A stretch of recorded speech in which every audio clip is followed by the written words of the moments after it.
Hello, hello. ओळखलं का नाही? नाही ओळखलं. कोण बोलतंय?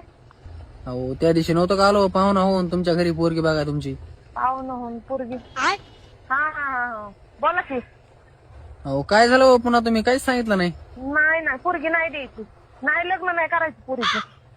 अहो कशामुळे म्हणत होतो तसं, मला व्यसन बी नाही कुठलं. नाही तुम्ही पसंत नाही आम्हाला. लग्न नाही करायचं पोरीचं आमचं. अहो तुम्हाला नसू द्यावं पसंत, पण तुमच्या पोरीला तरी पसंत असेल ना मी.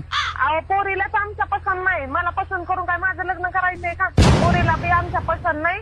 हं. पोरीला आहे मग पसंत, पण आमच्या माणसांना नाही पसंत. त्या पोरीच्या मामाला विचारलं पोरगा असंच आहे. हं. पण आम्ही पण बाहेर वाईट जरा चौकशी केली 4-5 दिवसानं. लोक म्हणतात पोरग टुकारे, दारू पितंय, इकडं तिकडं पळतंय, गांजा सिगरेट फोडतंय, कामधंदा काय करत नाही, आई बापाचे जीवावर आहे ना. आम्ही करू का आमच्या एवढ्यासारख्या फुलासारख्या पोरीचं वाटतं? अहो तसं नाही हो काही, मी लय चांगला माणूस आहे, फक्त मी कधी कधी 90 पेत असतोय. काय? अहो मी लय चांगला आहे म्हणलं, मी फक्त कवा बावा 90 पेत असतोय. मग 90 प्याला काय, दारू प्याला काय? मग भाड्या फोन कशाला केला तू? 90 पेतो नाही मग एखाद्याचं मुठ पी ना तू.